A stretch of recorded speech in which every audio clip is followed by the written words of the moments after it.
தமிழ்நாட்டை பொறுத்தவரை காங்கிரஸ் ஆட்சிக்கட்டிலில் இருந்து அகற்றப்பட்ட 1967ஆம் ஆண்டுக்கு பிறகு திமுக அல்லது அதிமுகவே ஆட்சியில் இருந்துள்ளன.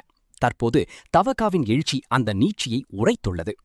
18 முதல் 30 வயதுக்கு உட்பட்ட வாக்காளர்கள் மற்றும் பெண்களின் ஆதரவை பெருமளவில் விஜய் ஈர்த்துள்ளார். இவையே 35-40% வாக்குகளை குவித்துவிடுகிறது. இது ஒரு வகையில் யாராலுமே கணிக்க முடியாத முடிவாக இருக்கிறது. இதற்கு முன்பும் மாற்றத்தை விரும்பிய முதல் முறை வாக்காளர்கள் இருந்துள்ளனர். ஆனால் இப்போது ஏற்பட்டுள்ள மாற்றம் முந்தைய தேர்தல்களில் சாத்தியப்படவில்லை. இதில் சமூக ஊடகங்களின் பங்கு இருக்கிறது. விஜய்க்கு இருந்த செல்வாக்குதான் இந்த எழுச்சிக்கு பெருமளவு காரணமாக இருந்ததாக ஒருபுறம் கூறப்பட்டாலும், பல ஆண்டுகளாக ரசிகர் மன்றங்களை ஒழுங்குபடுத்தி கட்சி தொண்டர்களாக திட்டமிட்டு அவர் மாற்றியமைத்துள்ளார். அவரது பிம்ப கட்டமைப்புக்கு இருந்த ஈர்ப்பையும் அடிமட்ட அமைப்பை சீர்படுத்தியதையும் இணைக்கும் இந்த அணுகுமுறை பல பத்தாண்டுகள் உழைப்பில் உருவாக்கப்பட்ட பாரம்பரியமான கட்சிகளுடன் போட்டியிட அவருக்கு உதவியுள்ளது.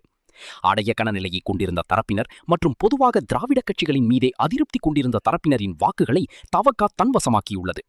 கட்சிகளின் வாக்கு வங்கிகளில் சேதத்தை ஏற்படுத்தி விஜய் முடிவுகளை தீர்மானிக்கும் சக்தியாக இருப்பார் என அரசியல் நிபுணர்கள் பலரும் கணித்திருந்தாலும், ஆட்சியை கைப்பற்றும் அளவுக்கு அவருக்கு மக்கள் ஆதரவு கிடைக்கும் என்று யாருமே எதிர்பார்க்கவில்லை.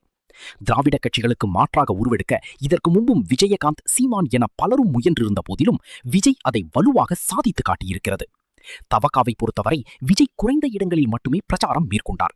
அதிலும் காரைக்குடி போன்ற பகுதிகளில் சிறிது நேரம் மக்கள் முன்பு வந்துவிட்டு எதுவும் பேசாமல் சென்றிருந்தார். அப்படி இருந்தும் கூட அவருக்கு இவ்வளவு பெரிய ஆதரவு கிடைத்திருக்கிறது என்பதை கவனிக்க வேண்டியுள்ளது.